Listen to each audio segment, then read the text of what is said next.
Distinguished guests, the President of the United States and Dr. Biden.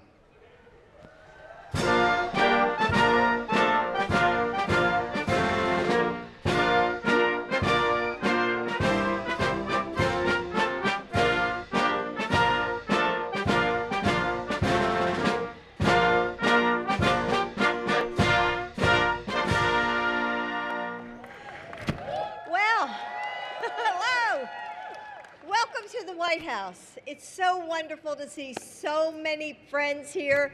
My heart is filled with gratitude as I look out on this crowd. Hey, Nancy. Over these past 3.5 years, so many of you have welcomed me to your districts and your states as we've worked together on issues that bring us all together. Lifting up educators, my favorite. Highlighting the great work of your local community colleges, another favorite. Fighting to end cancer as we know it, supporting military families, and I'm so excited to work with all of you on our newest White House initiative on women's health research. That was all the women in the group, I'm sure. So research on women's health, especially for women in midlife and beyond, has always been underfunded and understudied. But together, we're changing that. Everywhere I go, in red areas and in blue areas, I get asked about this new initiative all the time. And our work together is only just beginning. But today isn't about work. Today is about you and your families, sharing some laughs and some good food, and enjoying the start of summer before it even gets more hot and more humid. So for all the kids out there, you can make sure to tell your parents that I said to make sure that you enjoy the best lawn in America. So run around, play tag, do cartwheels, have fun. And let's make this evening a celebration of what brings us all together.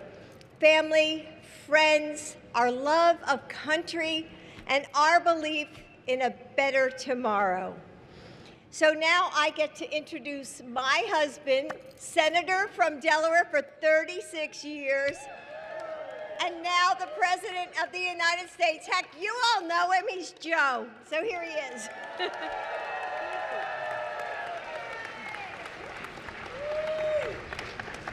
My name is Joe Biden. I'm Jill's husband. I want to thank all the congressional leaders here today. Chuck, my guy's going to be the next Speaker of the House, Leader Jeffries. And a guy I have to admit to you I couldn't do without as President of the United States, Dick Durbin. He gets it all done all the time for me. And Catherine Clark, Whip. I'm always happy to see Nancy. Nancy Pelosi is hiding right there in the corner. Nancy, the best speaker in American history. Yeah. No, you really are, Nancy. And I wouldn't be here were it not for the fact that Tommy Carper got me here. Senator Carper, good to see you, pal.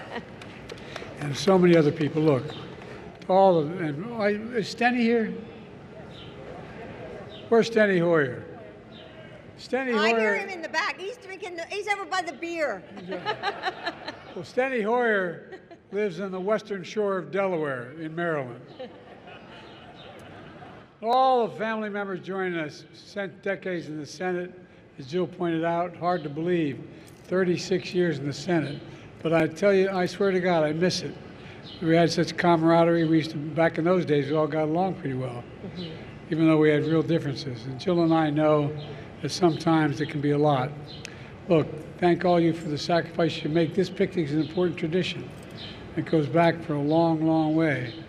To know, and you know, I think the thing about, let me put it this way.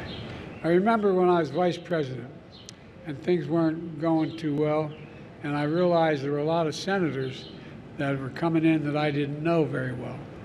And so I decided I'd go over to the Senate dining room, the private dining room. We used to have two big conference tables there and an archway separating the two and a buffet place. And you'd go and you'd sit with the people you had strong disagreements with. on almost everything. When you sat there and you ate together, you got to know each other. You got to know about each other's families.